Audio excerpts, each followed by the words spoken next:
Hello and welcome to Below the 38th. This is episode 44. It is our KLeague wide preview for the weekend coming up. I'm joined by Mike.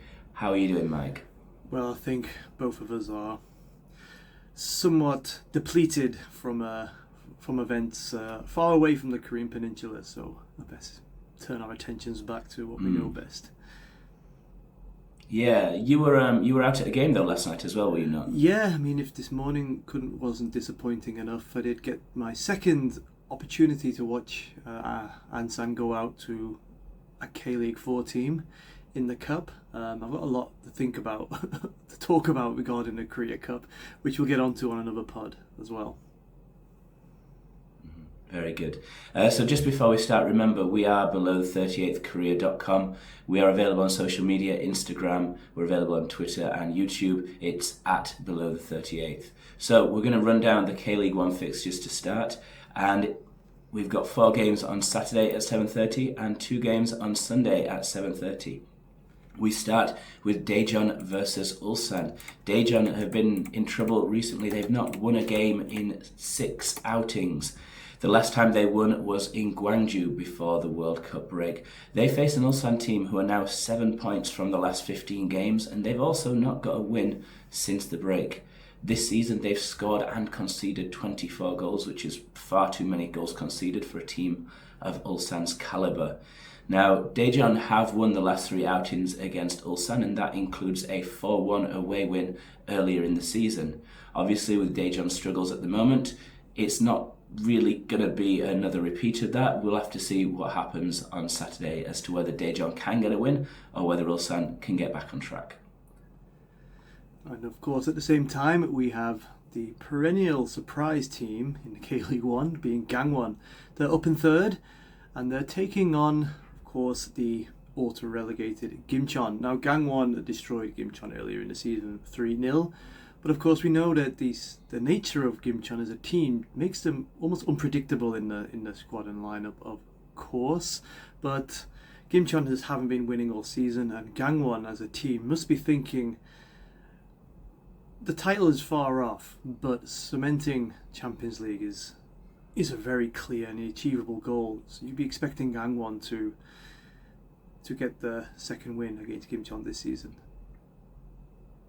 Yeah, I mean, when everybody else is dropping points, Seoul keep going, and to be fair, Gangwon keep going as well. They've had a really good run.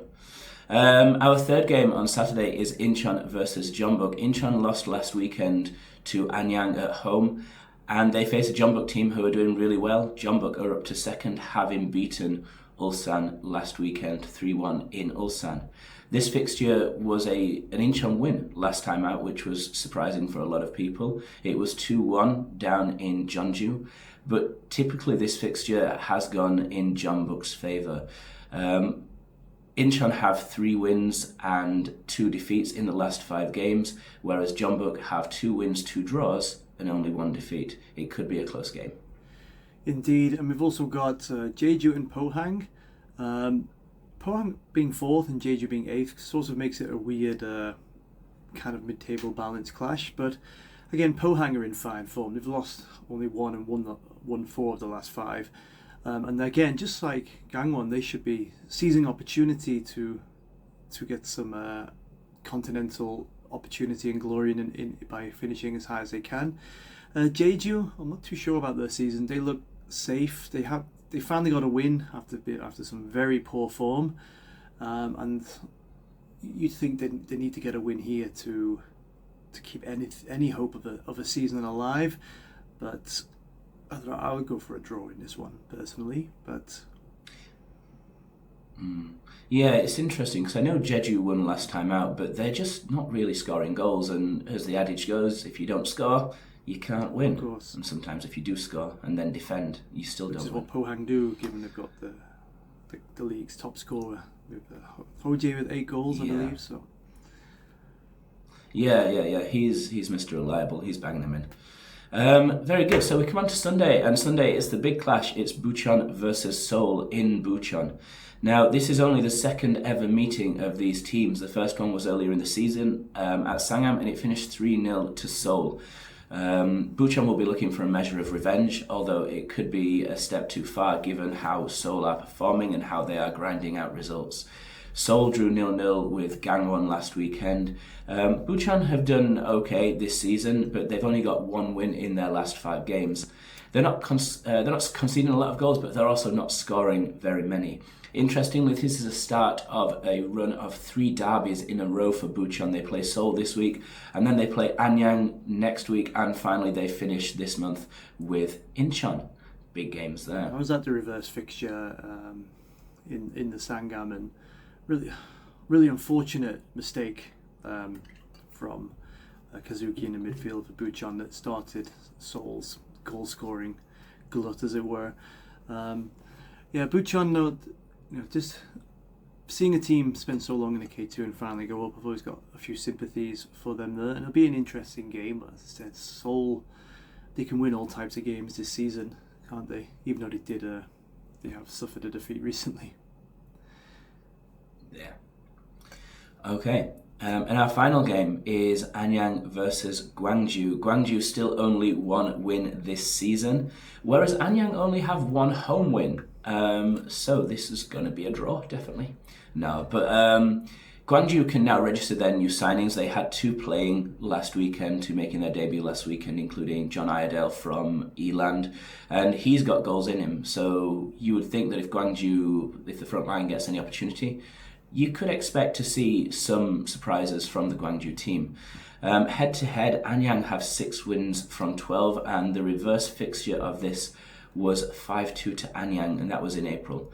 So, yeah, it'll be interesting to see how this goes. Anyang are in good form. They've won a game and they've lost a game since the break.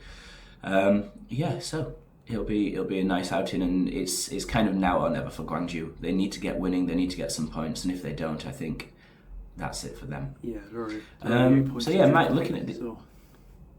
Yeah, although I think were Daegu about this number of points behind last season, and they took it to the final day. But where are they now? Yeah. Well, yeah, I know, but they took it to the final day. They did well, Daegu, last year, and where are they? They're doing very well in KLeague too. So, from these games, Mike, which is your pick for the match of the round? Probably going to, out of all those, I mean, Incheon and Jeonbuk, it is an intriguing one. Is it because Jeonbuk have not performed like you'd expect them to, even though they're in second, they're far adrift and they need a win. But I'll be honest, I'm kind of just excited by Bucheon versus Seoul. They had some real back and forth banter in their meeting at Sangam, the chants and that. And I feel like the atmosphere might be really good in a much tighter stadium then. So I think that would be the most spectacle, and if Bucheon can score, it would really open that game up. You've got to imagine that's going to be sold out as well. I'm not quite sure the capacity of Bucheon. I think it's about 20,000, but the away end has been sold out when Incheon have visited and when Blue Wings have visited. You've got to imagine that Seoul have already sold that out, and given that it's only 10-15 kilometers from one stadium to the other, I'm sure these new areas of neutral zones will be full as well. For me, I've gone for Daejeon versus Ulsan. Both teams are in need of a win for different reasons. Daejeon hammered Ulsan earlier in the season. Winning 4-1 at Ulsan, it was a surprise result, and it came just after I think they lost 5-1 to Seoul as well. Daejeon have a lot of ex-Ulsan players, so there could be a bit of bite in this game. I'm interested to see how it plays out. Daejeon are in trouble, Ulsan are dropping off. Now, we're going to move on to KLeague 2. Mike, this is your speciality. Would you like to start? I wouldn't say speciality, more condemnation. But anyway, yep. So, just kicking off with sort of those Saturday fixtures then. They're at the top.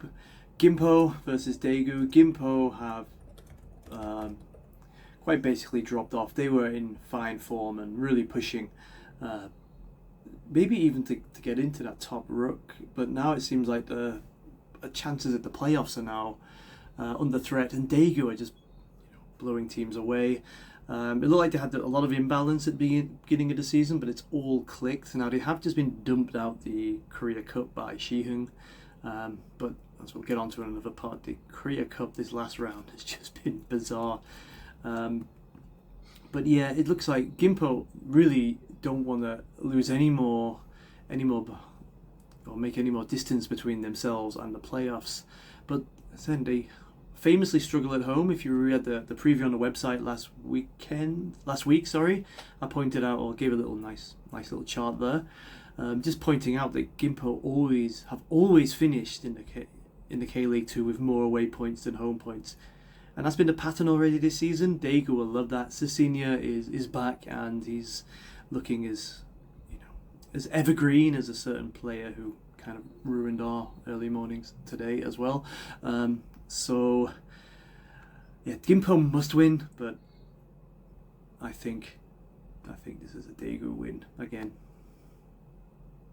Yeah, I mean, it's interesting that Gimpo, they were away for all of those games at the start of the season and only lost 2 of them. 2 games in the first 14 they lost, and then they start playing home games and they can't get a win. Crazy. I don't know if it's a mental thing. I don't know, but yeah, it's really strange. Yeah, they can't afford to lose. They're pretty much done. So speaking of teams who are dropping off, we've got Jeonnam, who are 16th in the league. They're second bottom. They lost 5-0 last week, and this fixture, Jeonnam versus Cheongnam Asan, was actually played out in the Korea Cup last night, and Asan won that 4-3. So it'll be interesting to see if this weekend's repeat of this game goes the same way.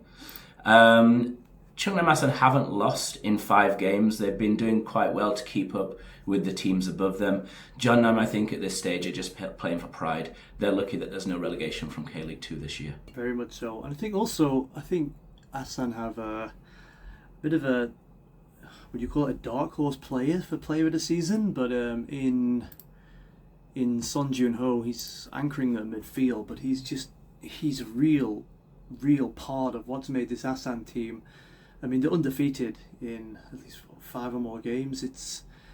They've ground up into the playoff conversation, and Asan are playing like a team that they had that near miss just a few seasons back, and if they do get into playoff contention, I think he is got to be looked at. I think he's going to be plucked, maybe, I don't know, but he's going to be looked at as one of the players of the season.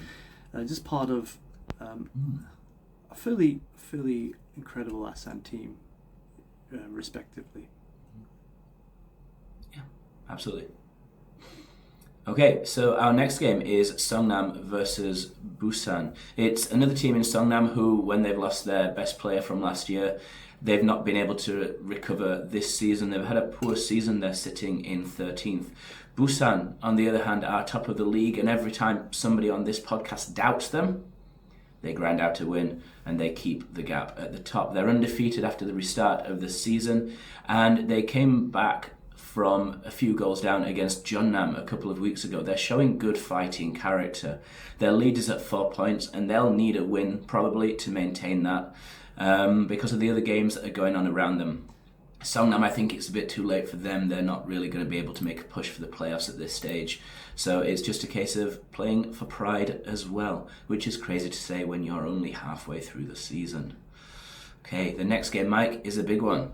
Of course, probably to pick it around, it's Suwon FC 4th, hosting Seoul Eland in 5th. They're both on the same points, but of course Suwon FC have scored 34 goals. Some of that thanks to league leading scorer Mateus Fritzo, who is just in absolute fine form. If Suwon FC do not go up, I think he'll be on his way up potentially to the K-League 1 anyway. So I mean, both teams have been criticised for losing games here and there, but as has everyone else. What makes it so interesting is just, I don't think crowds make much of a difference. They've got somewhat similar stadiums as well in design, so I'm not sure how much of a difference that makes. Of course, Suwon FC do have the behind the goal section and that lovely Hwasong style thing built around the away end as well. But other than that, I think this is all going to come down onto the pitch, and I'd say this is really hard to predict, and I think the winner of this team will be the one that will continue to threaten the top 2. The loser will probably still very much be in the playoffs, but they're going to have to do it in a much more difficult way if they want to be promoted. I think that's what's at stake here. If I had to pick one, I would just say Suwon FC. They're just they're good going forward, but Eland are pretty good defensively as well. But I don't want to say draw. I'm going to say I'd expect Suwon FC to pip Eland here and put even more pressure on the crosstown neighbours. Yeah, I mean, I do feel like whoever wins this game is going to be like in prime position to actually challenge at the top, because these are the kind of games you need to win. I mean, it's okay beating teams who are 14th, 15th, and 16th, but you need to be taking points off your competitors. So hopefully not a draw in this game, but definitely a draw in our next game. Cheongju, draw specialists. They've drawn 11 games from their 16, and they're playing Cheonan. It's 14th versus 10th. Both teams have 1 win in 5. It'll be a draw. That's your preview. Next game. Well, Cheongju did win 4-0 last night, but obviously against Gyeongju, Korea Hydroelectric Nuclear Power. KHNP. Something right, like that. It's a lot of letters. It is indeed, yeah. Of course, very different squad makeups for those wins, but yeah, you're right. Although if Cheonan win, they might be able to crawl back into some sort of playoff equation, but yeah. Okay, I'll let you do the next one, Mike. I think you know more about this game than I do. Gyeongnam will be welcoming Ansan, who have converted a very routine, easy victory over the Blue Wings at home last Saturday into... Sorry, I had to say it. This is got to be dined out on as long as we possibly can. But we won't be meeting them in the Korea Cup because we're in the bracket as them. But we were defeated last night because we ruined all our goodwill by fielding second and third team players, and we got dumped out by a K4 team. I've already mentioned that. And I'm wondering, does that mean Ansan will be back fresh? Has that not affected the squad whatsoever? I don't think it matters too much because again, Gyeongnam will want to win here because that'll put them on 23 points, and sixth position, the last playoff spot, is only 25 points, and yeah, I would tip Gyeongnam to win this, despite Ansan being very fresh after resting players. But there's rumoured to be some major changes behind the scenes at Ansan, possibly before that game. We'll see if that has an influence. Yeah, our next game, we come on to another team who was dumped out of the cup last night by lower league opposition. It is the mighty Blue Wings of Suwon. They lost last weekend to Ansan Greeners. Is that correct? Is that Ansan Greeners? They won against Blue Wings, right? As you would know, former Incheon winger got the winner. Yeah. So Blue Wings in second, they play Paju Frontier. Paju got a good result last weekend against Hwasong, and they travel to Blue Wings hoping to get more of the same. Paju are not having a bad season, given that it's their first real season in KLeague 2. They're sitting in 12th, and Suwon have 2 defeats in 5. So it's not like Suwon Blue Wings are invincible. It's not like when they lose, it's a one-off. They're not in the best of form, and other teams around them have actually caught up. Paju have got 1 win in their last 5, which was last week, and it should be simple for Blue Wings realistically, but that's the kind of game that Blue Wings miss up. Yeah, Paju generally don't score, but Blue Wings, they were undone by a costly defensive error that was pounced on, and then a wonder goal really last weekend. But I think Paju are in possession of the kind of player who can actually get into those positions and score those kind of goals as well. I always get the pronunciation wrong. Borja Baston. Yeah, his name's come up a lot in the podcast. So I have a feeling, on paper, Blue Wings will, if they can not make the kind of errors that they did against Ansan, they should be able to at least grind this one out. However, the Paju do have the kind of players who can exploit that kind of that lapse. I still imagine the Blue Wings should get back to winning ways here, but K2 is unpredictable. It isn't. Our final game of this round of KLeague 2 is Yongin versus Hwasong. Hwasong are sitting in 6th still, but they've had 2 defeats on the bounce since we came back from the World Cup break. Yongin have got 4 draws and a win in their last 5. Hwasong really do need to win. We were optimistic about them challenging for the playoffs this year. They had a very good chance to move up when they played Blue Wings just before the break, and late goals meant heartbreak for them. They've got a good team, they've got a brilliant manager in Chaduri, and you've got to imagine that if they don't challenge for the playoffs this year, it could see Chaduri moving to a bigger team and another challenge. But yeah, it'll be an interesting game. Hwasong are a good team going forward, but they struggle at the back sometimes. Yongin are draw specialists. They don't really offer much going forward, but their defence is fairly stable. So yeah, hopefully not a draw, but it's another one that on paper kind of looks like it. I think Hwasong's problem here is, as far as I can see, some of the first team players had to get involved last night because they found themselves 3-1 down to Yangpyeong. And then they ground back to a win 4-3. Yeah, a lot of teams didn't really travel, and again, as you may have seen, Suwon Blue Wings gave a debut to a goalkeeper as a striker in what can only be seen as in chaotic scenes there. But I think I can see this coming out a draw. Hwasong need a win, but I think this is I can see Asan leapfrogging them into that final playoff spot after this. Yeah. You see, there's a lot of intrigue still, because I mean, in the last few weeks we've had, in K-League 1, we've had the top teams playing each other and the bottom teams playing each other, and it does feel like this weekend, in both divisions, we've got teams at the top and bottom playing each other, but K-League 2 is notoriously unpredictable, and you see on paper teams that should be beating others, and it just doesn't happen sometimes. Like, Busan is a potential banana skin playing at Songnam. I mean, Songnam have not really done much this season, but if they raise their game and they manage to even get a draw, that can have like a knock-on effect for quite a few other teams just immediately below them. So it's an interesting round, this, in K-League 2. Mike, what do you think for your pick of the round? What's your game that you're going to be looking at? In the K2? Yeah.